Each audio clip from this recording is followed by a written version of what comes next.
Hello everyone and welcome to yet another recreational programming session. How about that? So today we're going to continue developing Musicalizer, which is music visualizer that we started to develop like a couple of sessions ago, right? So far what we have is just a simple console application, right? So Musicalizer, and if you supply a music file to this entire thing, it starts playing it and also visualizing the frequencies of the song, right? So this is how basically it looks like. So we can hear the song playing, so I'm going to actually adjust the volume. And as you can see, we are doing FFT on the frequencies constantly, and we're trying to visualize those frequencies like an equalizer style thing, right? So right now it looks kind of boring, and this is because we didn't spend too much time like making it prettier or interesting and stuff like that. So, but we're gonna get to that at some point. So one of the things we implemented recently is we implemented hot reloading, because this is a creative application, this is multimedia application, and to be able to create something interesting visually, you need to quickly iterate on that thing without stopping the application. Right, so and this is precisely what we did. So let me actually start the visualizer slightly differently so I can demonstrate you what I mean. Right, so there we go. So here we go, it's playing. Just a second, one more time. Okay, now we're talking.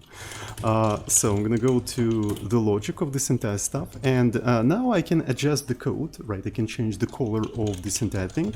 And then if I recompile this entire stuff, I can then just reload. And as you can see, it doesn't stop the application, right? And the way it works is the logic of the application is actually located in a separate DLL file, right? On Linux it's called SO, but it's basically DLL, right? It's a Linux DLL. So we have the main loop of the application in the executable, in the main executable, and the logic in this so-called plugin, right?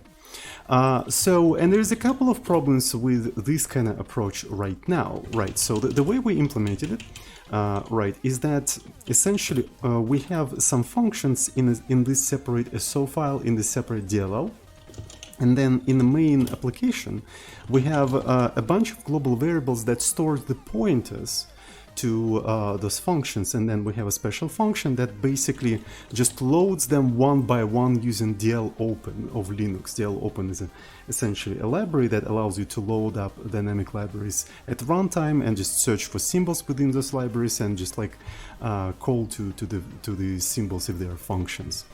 Right, so the first problem that I see is that we have a lot of duplicate code.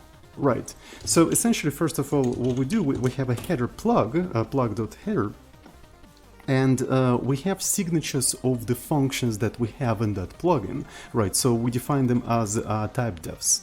So then, in the main application, we have to create a variable with that type, right? So we already have to put a name of the function in one place, and then we have to put it in another place.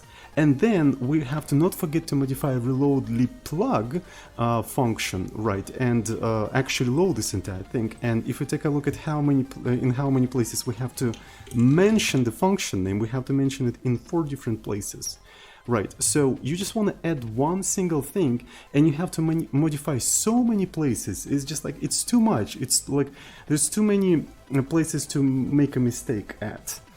Is that even in English? I don't know. But you get the point, right? And on top of that, since it's C, you also have to put implementation in here, right? So you put implementation in a C file, then you put the declaration in a header, and then you also need to add some loading code. There's just too many places you can make a mistake, right? I want to tackle that problem today, but this is only one problem. Another problem is added complexity, right? Because this hot reloading is not really needed for the end user, it's only needed for the developer, right? So for the end user, it would be nice to have an option to actually not create this separate DLL and just link everything together, right? You know what I mean, right? Because it's just like 2 different components, right, and also additional code that loads up that DLL and stuff like that is just like too much. Right, so the second problem I would like to tackle is essentially create the build option that allows us to basically link everything together, right? So that's basically the plan for today's session. Right, so let's try to actually, do that. So if you like the music that played right now, check out the description. The author of that music is in there. All right, so let me see what do we have in here. Right. So the first thing we can notice is essentially there is sort of like a list of all of these methods of the plugin, right? And there is another list of the same methods, but it's just like it's doing a different thing. It would be kind of nice to have like a global centralized list of all of the methods of the plugin, and in both of the places we could iterate that list so we don't have to create this sort of duplication. So in here it would be relatively straightforward. We could just like take this entire thing and put it in a sort of like a for loop, right? So if we did something like for size t array len methods plus I, and then instead of like doing this kind of stuff, like we would just put that in the body, right? And in here we would do something like methods I name and so on and so forth, right? It kind of works for this specific code for loading the methods, but having a list doesn't really work in here, right?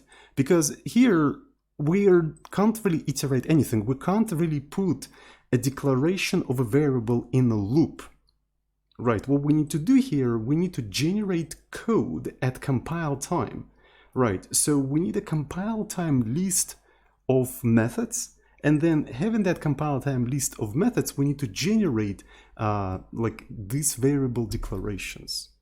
That's what we need to do, and it's kind of like a difficult problem in C, but there is a very interesting technique that can allow you to do that, right? And it's a really weird technique, not that many people are aware of it, especially even C programmers, right? Even C++ programmers are not really aware of that technique, but it's really useful for this kind of stuff, right? And that technique is actually called X macros, right? If you Google up, you'll find a Wikipedia article that actually describes this particular technique.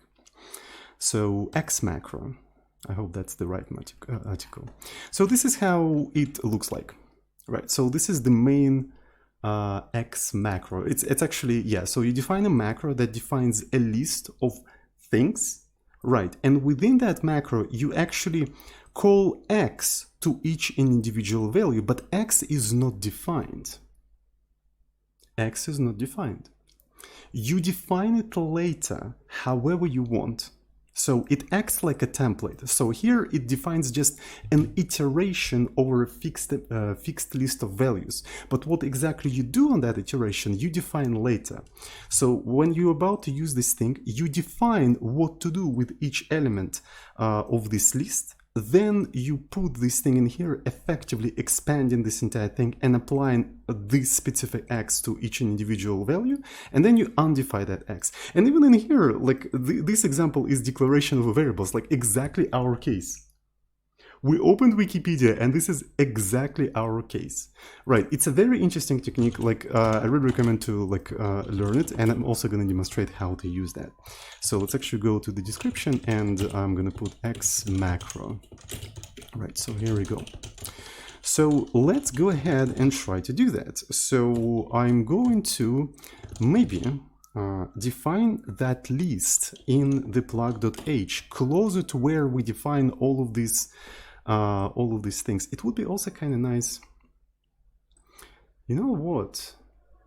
It's probably not gonna work, right? I was thinking maybe we can use X macros to define this list as well, but this list is actually kind of unique because you also have like these sort of signatures, right? So you can't really abstract these arguments away. So we're still gonna have a little bit of a duplication, but my hope is to like dramatically reduce the amount of duplication, right? So anyway, let's actually define something like a list of plugs. Let's call them plugs. Right, and essentially let's actually define all of the plugs that we have in there. So just a second. Plug init. So this is the first one. And what's going to be the X macro? Right, we can just call it X, or we can call it, you know, plug. Right, so we don't have to use the same naming convention, right? We can use whatever. So what's important is the idea, right? The idea is more important than the convention. So here we have pre-reload, and then here we have post-reload. So this is another method, and update. So there we go. So I think, yeah, so let's actually define hello as well. Hello is just like one of these methods that we defined for testing. I should probably remove it, but it's just like it sticks around for whatever reason. Okay, so we defined a list of the plugins, right? We defined the list of the plugins, and let's actually go here. And now we can define this as the plug macro, right? So let's define plug. It accepts the name. And what we have to do, we have to replace plug hello with the name. So specifically here, it is not going to work because it's recognized as a single token that is not equal to name.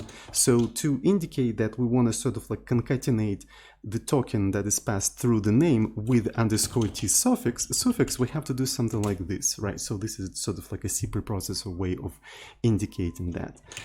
And then what we have to do, we have to just call to list of plugs, right? And then we undefine the plug. There you go. This simple thing replaces that hand-coded list, a hard-coded list. Right? It's also hand-coded because we did that with our hands. We could try to do that with our legs, but I decided to do that with my hands today.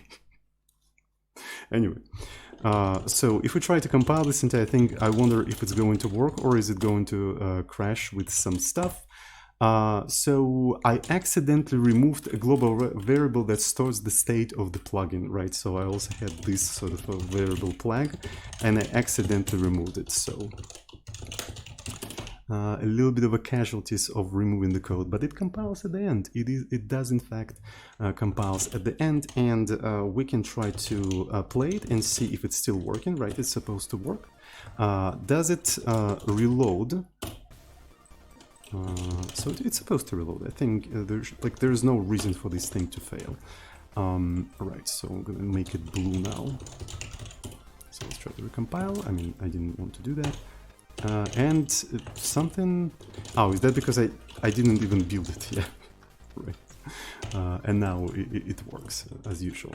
So it will be kind of interesting to actually see how this entire thing works, right? So the thing is that we can run C preprocessors separately. So essentially, let's create a separate file foo.c, and let's go to plug.h and copy this entire thing in here, right? So we're literally copying this entire thing in here. And then in the visualizer, we're gonna copy this entire thing in here as well, right? So this is the file, and we can apply preprocess to this file without actually compiling it, right? So to call preprocessor separately from the C compiler, you use CPP, right? So CPP is just the C preprocessor, and we're gonna apply foo.c on it, and there we go. So here is the declaration of all of the variables. So there's no new lines in there, and that's actually fine, right? So the C compiler won't care, but maybe can we actually make it add a new line? Maybe this is what we have to do. Maybe we have to escape this entire thing and put new line in here. Maybe that will create. No, it doesn't really create it, but it doesn't really matter, right? Because they're separated by semicolons, so everything should work fine, right? And if in the future you want to add another thing in here, right? So something like foo bar, foo and the bar, it will automatically declare these variables as well. Right, so essentially here with the list, you define the list of things to iterate, and you also apply sort of like an iterator with which you're going to be iterating these items. And then afterwards, you define the iterator, and then you expand this list, effectively like applying plug to each individual thing in here, and then you undefine it because you may want to do something else with that later. Right, so because you're going to be doing this construction in several places. So that's basically how X macros work. Okay, so we sort of like compressed a little bit of a duplication in one place, and another place where I would like to compress all of that is in here. Right. So in here, let me actually separate the old code that I plan to remove. We can put this entire thing under the plug macro as well. Let's actually try to do that. So this is going to be plug name. So this is the new line. And everywhere we mention plug hello, we have to probably use name. So here is an interesting thing. We need to refer to name as a string literal. And in a C preprocessor, there's a trick. You can take the argument and you can put hash in front of it, and it will turn it into a string literal. So yeah, so we don't even have to define the string literal separately. So it will just work automatically. And in here, it would be probably nice to maybe accept s and put name as a string literal again. And let's also escape all of these things like so. Right, maybe we want to indent this entire thing a little bit. So it's going to be like that, boom. And then I do list of plugs. And then I undefine the plug. And that basically gets rid of this entire code. That should be it, believe it or not. That should be it. So that's pretty cool. So that's how much we managed to compress all of that. And let's try to recompile the codes. There we go. And it recompiles. It works totally fine. Okay, so let's try to, yeah, everything seems to be working. Let's test the recompilation. You know, as usual, just like change the green. All right. Okay, that's totally fine. Another interesting thing, like, why are we only changing the, you know, the core? We can try to change the shape with which we are rendering the frequencies. So that will be interesting. So what if we draw a circle, right? And the question is, like, where do we draw that? So here is the X and Y. So this is, I suppose, is the center, right? So the center is going to be the base of this frequency. And maybe as the radius, we're going to use the height. And I wonder if that's going to compile. There we go. So another interesting thing is just, right, we also modify the center. Maybe we should not modify the center of the circle and keep it at the base and see how it's gonna actually look like. That's actually not bad. So, right. You see why hot reloading is so important for a creative process?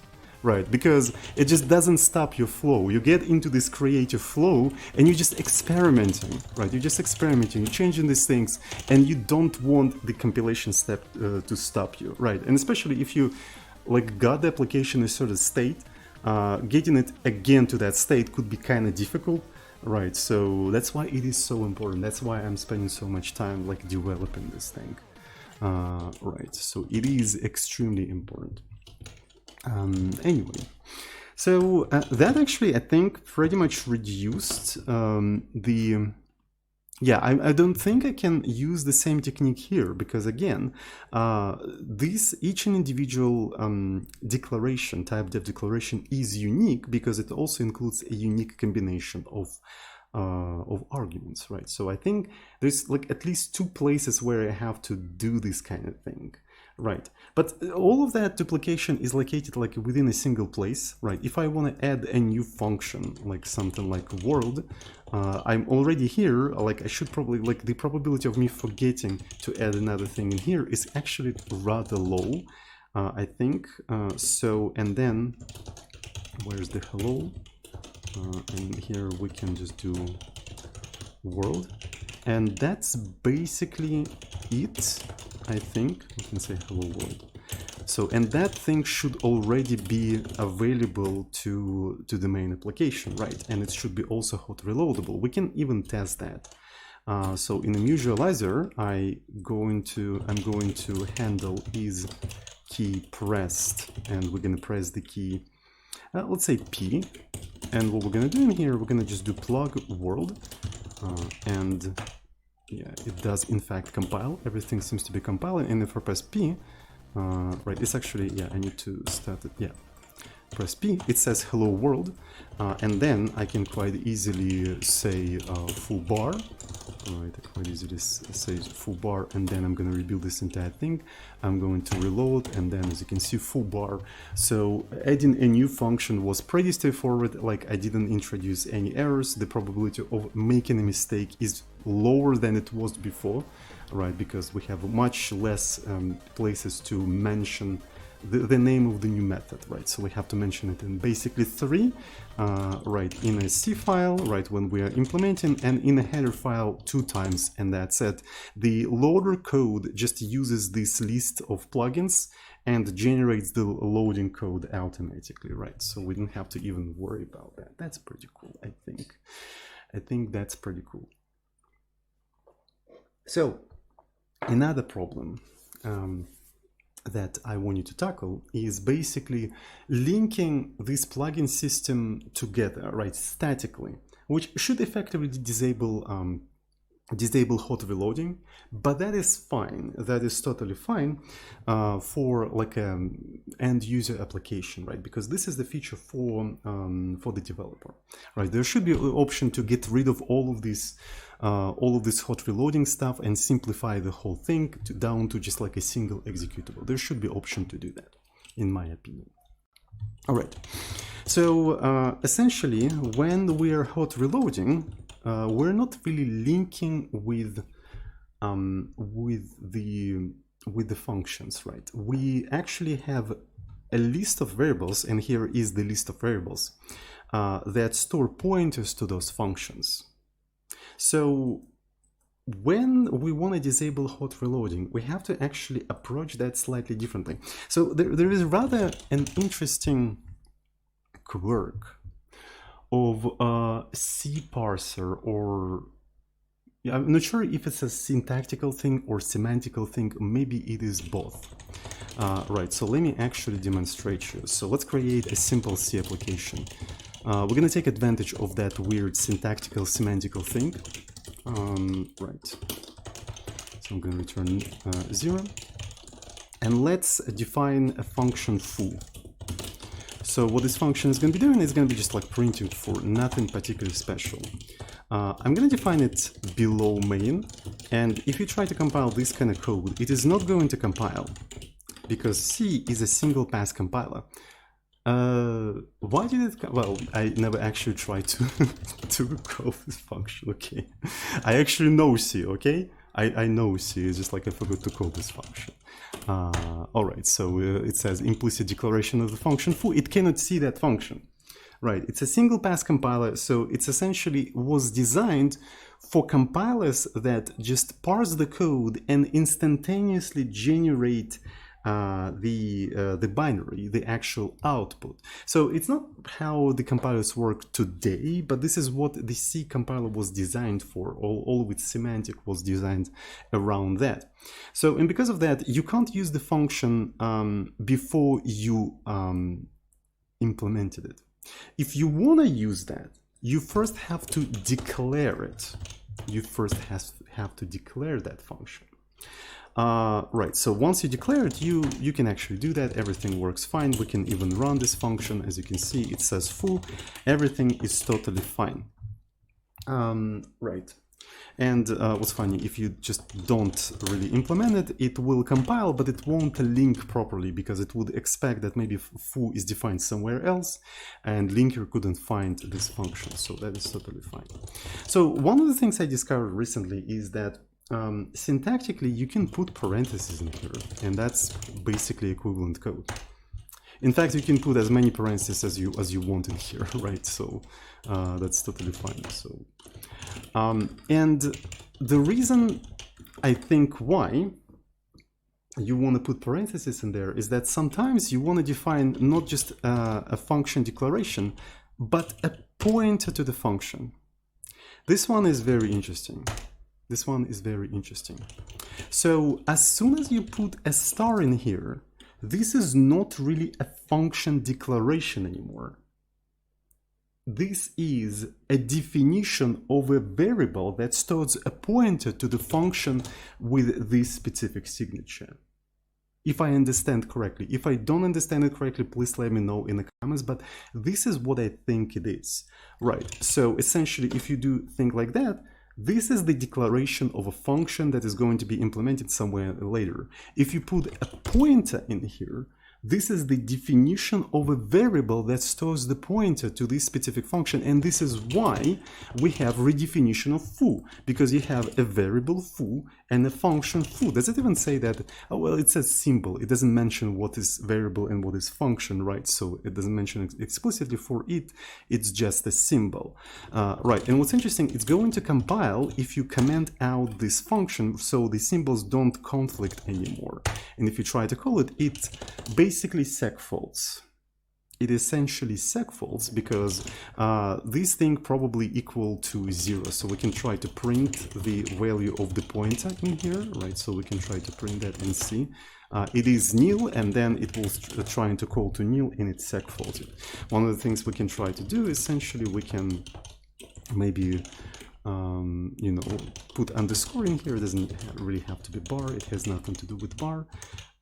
Right, so then we can assign foo underscore, and that should kind of work. It should call to this function now, hopefully. Right, it didn't really call to that function, which is rather weird. Is that because I have to take a point? Well, I mean, because I never actually called this. Yeah, of course. And now it works, as you can see. Now it works. So yeah, that's rather interesting. But the way you use usually these function pointers, you're defining the type def, like so. So then later you can use this name to define some sort of a variable, right? So, and like in our case, like in plug.h, we did that, and we put underscore t in here, right? So this is how you usually do this kind of thing, right? So,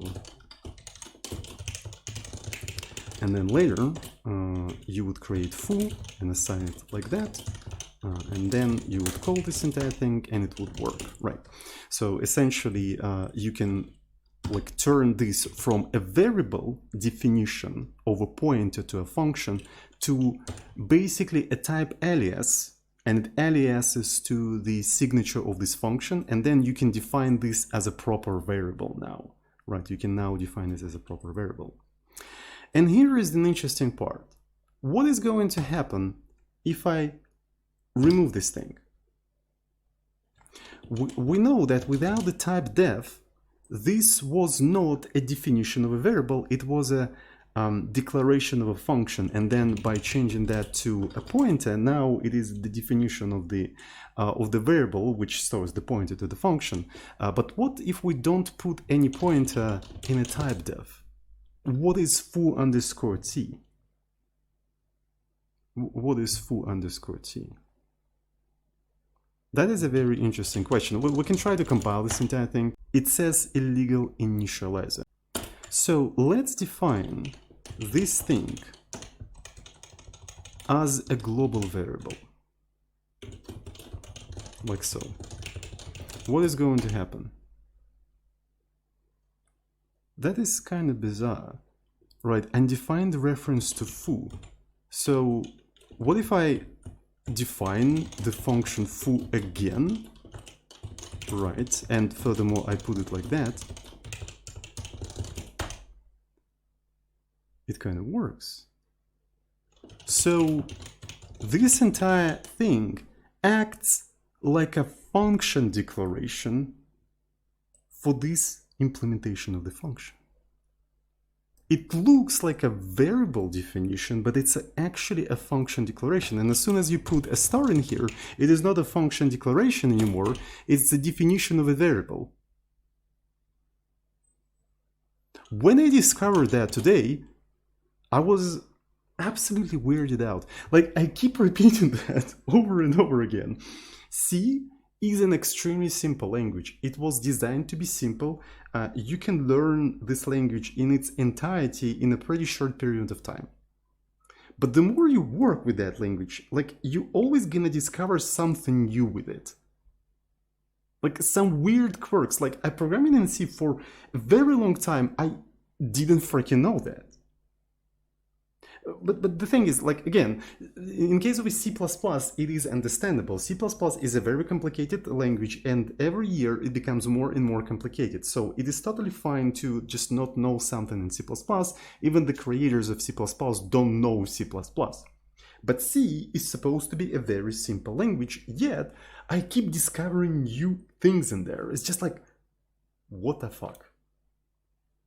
So yeah, like if you define this thing like this is not a variable definition. It's a function declaration, and you're declaring a function with this type. That is so bizarre, right? Because then if it wasn't, you would have a conflicting names, right? But you don't have conflicting names. But as soon as you put star in here, you have conflicting names because it's not a definition of a variable, it's a declaration of a function. And it kind of makes sense. It is consistent. It is absolutely consistent with this behavior. It is absolutely consistent within this behavior where you have a declaration of a function and here is the definition of a variable. It is totally consistent. You're just moving it into the realm of type aliases. It makes sense to me, but I'm still a little bit weirded out by it. Right, so anyway, essentially, why I was explaining all of that.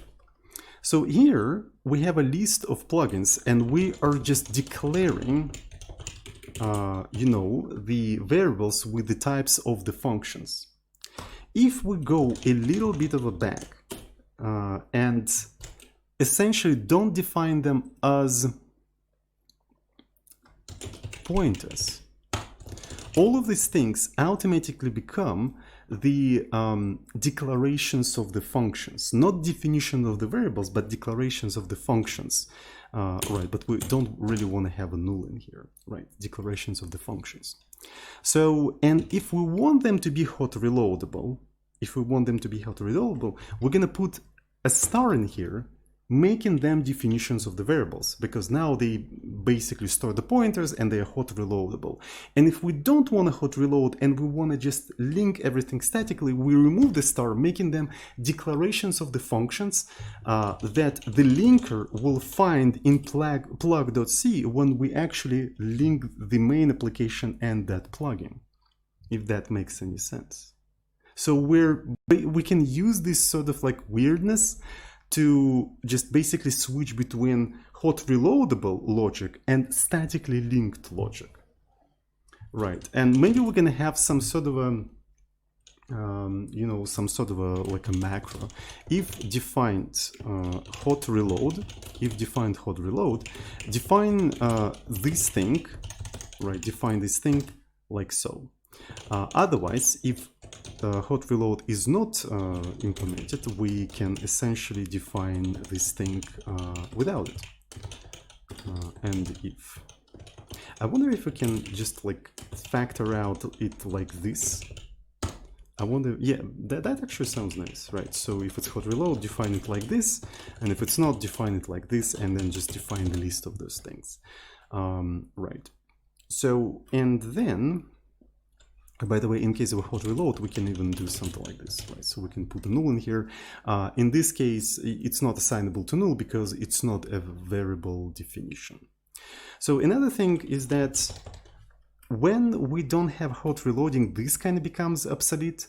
But anyway, let's actually test how it's going to compile, right? So let's actually test how it is going to compile.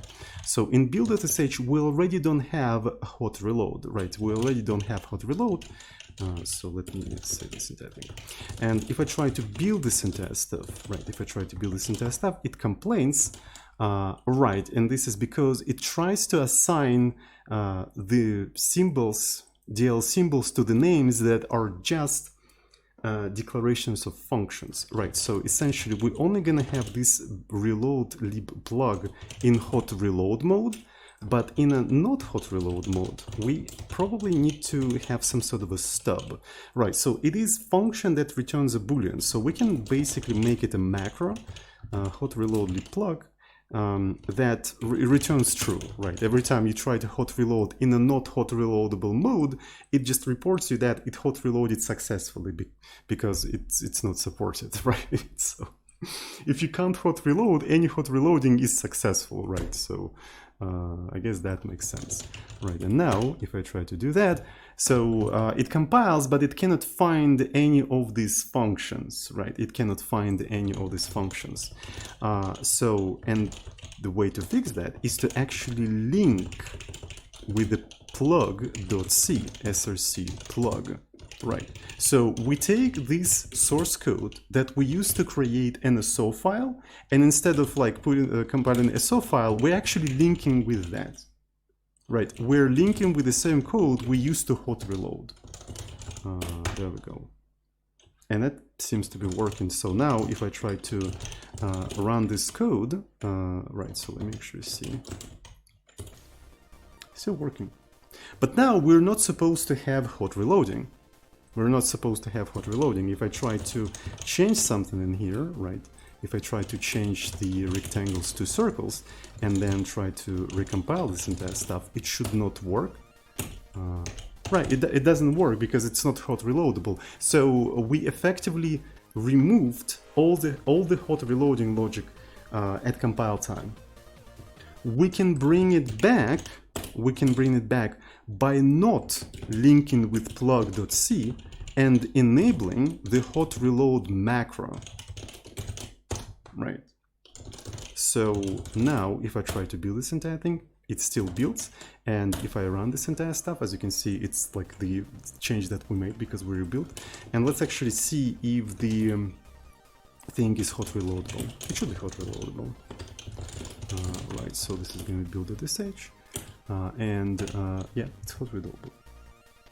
So yeah, and it's really interesting how plug.c doesn't really even know whether it's in the DLL or whether it's statically linked. Like, it doesn't care. It doesn't care at all, right? So it's actually kind of cool, I think. I don't know if this is how people usually approach this like hot reloading thing, but this is sort of like my take on this stuff, right? So this is sort of my take on this entire stuff. And it's kind of cool, right? It's like lets you quickly switch between those things, right? So yeah, and essentially maybe by default I make it so there is no hot reloading, right? Because to establish hot reloading, like, it's kind of finicky, right? Because you also need to set up LD library path variable to point at the build. So yeah, it maybe for people who download this project for the first time, this added complexity of hot reloading may not create a good impression. So I think by default, we're not gonna enable hot reloading, and it's gonna be available only for the developers who want to quickly iterate, if you know what I'm talking about, if you know what I'm talking about. Right, so yeah, I think by default we're not going to have hot reloading, but for myself, I'm going to enable it and I'm going to use it all the time. So yeah, that's basically everything I wanted to do today. So yeah, thanks everyone who's watching right now. I really appreciate it. Have a good one, and I see you on the next recreational programming session. Love you. Mwah.